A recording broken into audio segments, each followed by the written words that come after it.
G'day YouTube, welcome back. This is BalorMage, and we're gonna go over what I've been doing in Fog League. However, we're also gonna go over why I'm abandoning it and re-rolling. I re-rolled late last night into a Stormbrand Inquisitor for a little bit more power. I started with this character who is an Animate weapon character. Now, I've got Animate weapons set up in a 6-link. I had Spectres, but anytime I enter tough Delirium content in red maps, they die, despite being in a +2 with me having Indomitable Army. Now, they do live if I get Meat Shield, and I keep that in there as well. I was experimenting with that. If I drop the Carrying Golem and I put in Meat Shield and keep them with Blood Magic and Maim, then they live. But that wasn't necessarily worth it compared to having the Carrying Golem and Maim.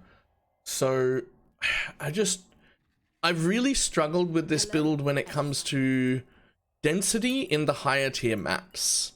The minions just don't seem to make it. So I've got a Bladeful for summoning minions with a curse on hit, so that I curse as well.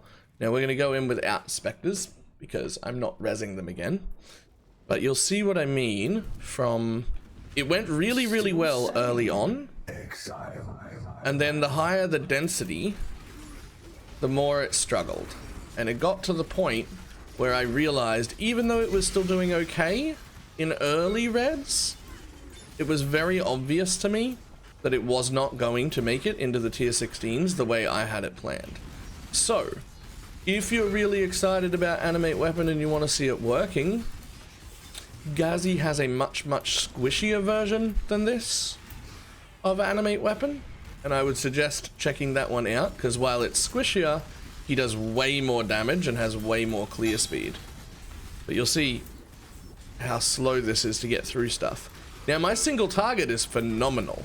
I am deleting Guardians when I see them. Like, we're talking 2-3 second Guardian kills in very basic gear with level 19 gems and nothing special going on. Like, the single target is there, but I really need better clear than what I've got, and I'm not willing to be squishy.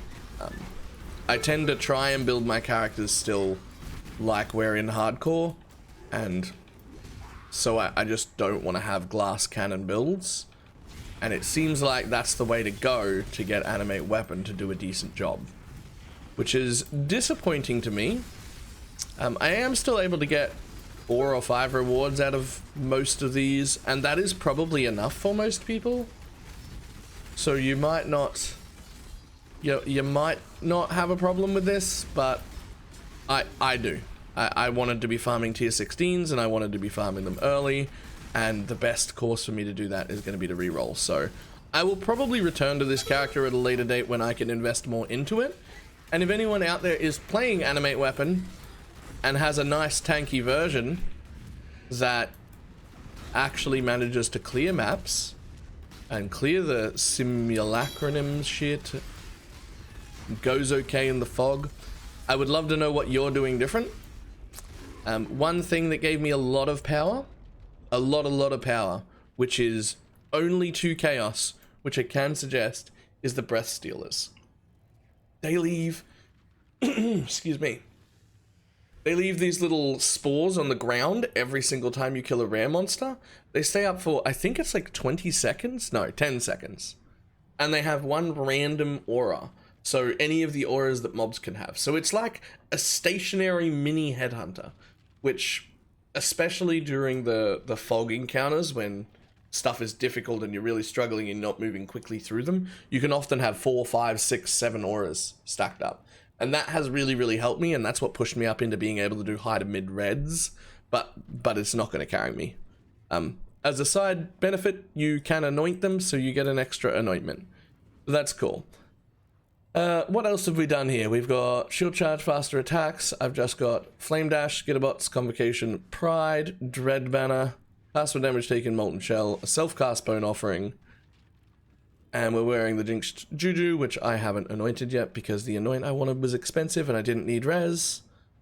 I will link the path of building in this video description so you can see what I've done, but at this stage, I can't suggest people copy this build.